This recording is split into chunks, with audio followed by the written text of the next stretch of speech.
The federal employees received an interesting email at the end of the day today. I happen to have some fellows assigned to me who are not Senate employees, but they are executive branch employees, as most of us have, working in my office. And they received an email that said, from the administration, if you tender your resignation by next Friday, we will guarantee you payment through the end of September, whether or not you show up for work. So tender your resignation, and then, boy, it's just going to be a gravy train. You're just going to get paid for 7 months without working. The president has no authority to make that offer.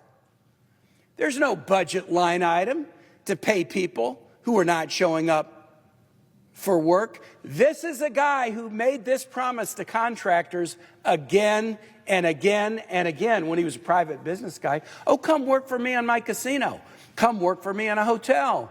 We're going to do a handshake. We're going to do a contract. The contractor does the work and then finds out they get stiffed. So my message to federal employees who receive this is, yeah, the president has tried to terrorize you for about a week, and then gives you a little sweetheart offer. If you resign in the next week, we're just going to pay you for doing nothing for the next 7 months. Don't be fooled.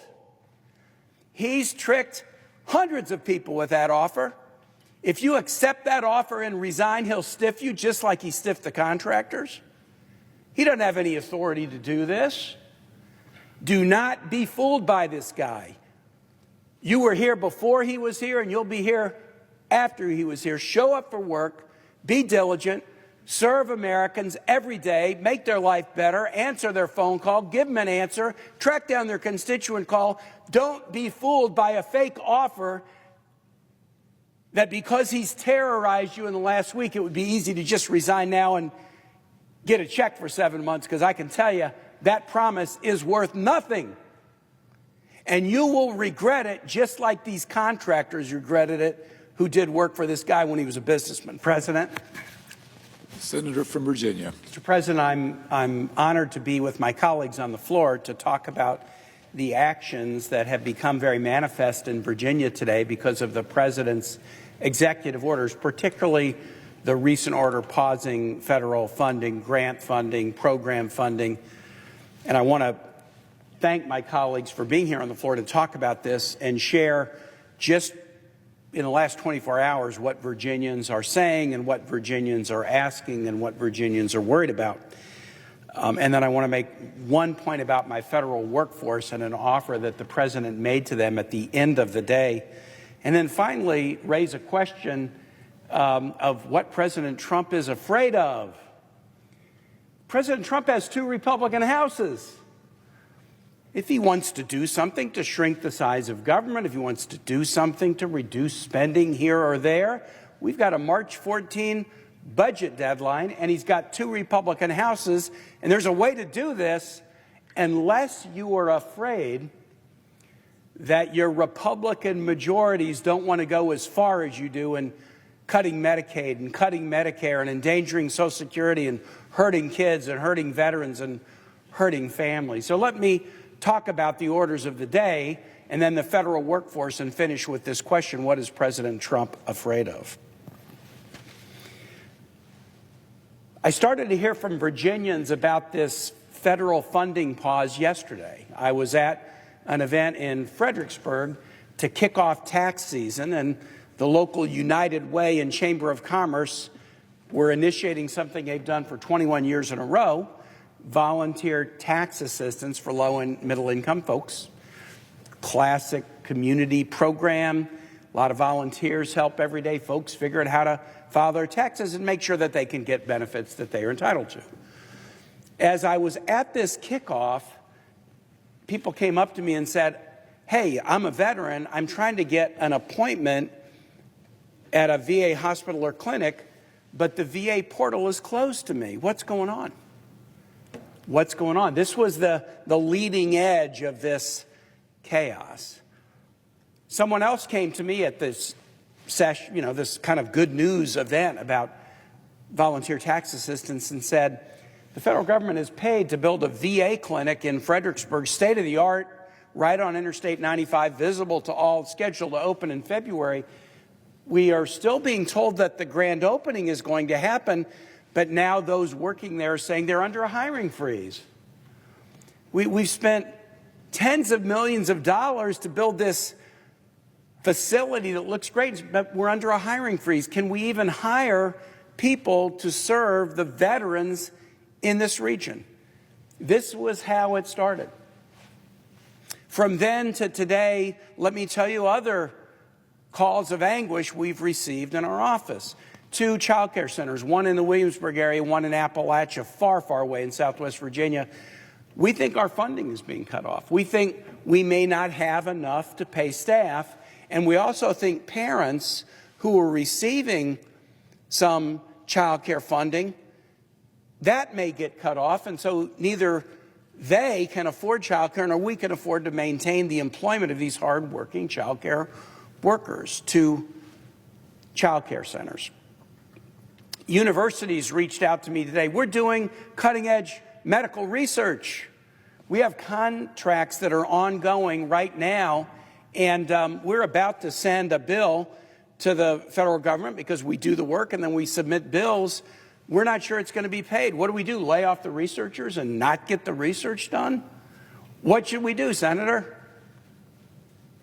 There's an organization in Virginia called the Virginia Healthcare Foundation. What they do is they help low-income people and seniors apply for Medicaid, apply for Affordable Care Act subsidies.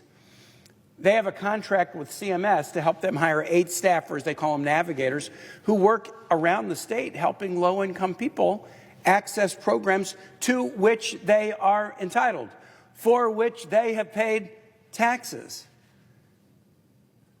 They received the note suggesting that that grant to hire these navigators to help everyday people was going to expire, and they couldn't get any federal funding after 5 o'clock today.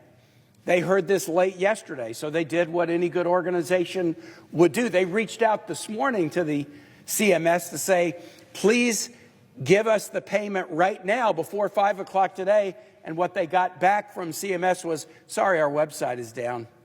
We've just decided that today will be the day that we'll just spend time repairing our website, and it will be open again soon. Open again soon, but after the 5 o'clock deadline. You don't have to be a genius to figure this out. Hurting people getting health insurance, hurting people trying to get Medicaid benefits, hurting child care centers, hurting veterans trying to get appointments, hurting a VA clinic we've spent tens of millions of dollars to build by threatening through a hiring freeze the ability of this place to open. And that's just a little snapshot. There was an earlier order freezing foreign assistance funding. A whole lot of nonprofits, church-based nonprofits like World Vision and other organizations that do foreign assistance work around the world. Humanitarian aid in Ukraine, for example, they were told they don't get funding anymore. The only foreign assistance we will give, according to the Trump executive order, is military armaments transfers to 2 countries in the world, Egypt and Israel. No humanitarian aid, no transfer of military assistance to other nations. And this is all on the say-so of a president trying to overturn existing appropriations bills that have been passed by bipartisan Congress. If I've heard these stories in one day, and my colleagues have heard these stories in one day, I know what I'm going to hear tomorrow. I'm going to hear through the weekend. This is going to build like an avalanche, and it's not just Democratic senators who are hearing these stories. We have to respect the law and congressional appropriations. And I ask anyone hearing who's concerned about this, if you're in Virginia, call my office. If you're not in Virginia, call your congressman or woman, call your senator, and tell them the president is not above the law. The president must follow the law. And it's Congress, Democrats and Republicans, who have to ensure that the president follows the law. What is this move by the president to try to shrink the federal workforce because we all know this. If he can persuade a bunch of people to resign, he'll stiff them, and then he won't fill the position. So, okay, that's one way to shrink the federal workforce. If I can get away with not distributing money that pursuant to a congressional appropriation, okay, that'll shrink the federal budget. But wait a minute. The president has 2 Republican houses. We are supposed to come up with a budget deal by March 14. What's today? Is it like the 25th, 6th, 7th, 8th, 28th? Is today the January 28th? Think I'm right? March 14 isn't very far away. We are supposed to come up with a budget deal by March 14th. And the president is like sitting in the catbird seat. He's got 2 Republican houses. So if he wants to slash federal spending, if he wants to reduce the federal workforce, if he wants to gut Medicaid, gut Medicare, gut Social Security, gut the SNAP program, gut low-income heating assistance, gut rental assistance, gut Title I funding to our public schools, guess what? He's got 2 Republican houses that he can persuade to do his bidding. He's been pretty good so far at persuading these 2 houses to do his bidding. So why didn't he do that? That would be the lawful way to accomplish that. If President Trump could convince the 2 houses to slash all these programs in a budget, that would be lawful. Get an appropriations deal that cuts all these programs the way he and Russell Vogt and Project 2025 want to do it. But that's not what he's doing. He's doing it, trying to do it on his own. Why? Why would President Trump, who has a clearly legal path ahead of him that he can exercise over the course of the next 6 weeks, it's not very long, to get a budget deal with 2 Republican houses, why would a President Trump with 2 Republican houses in 6 weeks to get a budget deal to do everything he wants, why would he not exercise that route, but instead use an illegal route as an executive to slash funding contrary to clear statute? It's because he doesn't think that elected Republican members of the House of Representatives and the Senate will go along with his radical plans.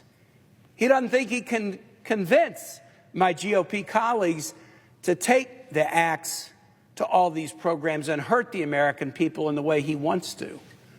Let's make President Trump do this the right way, not the wrong way. Let's put it on the shoulders of President Trump and the 2 Republican majorities. You want to slash all this stuff? Fine. Have that debate on the floor of the Senate, on the floor of the House.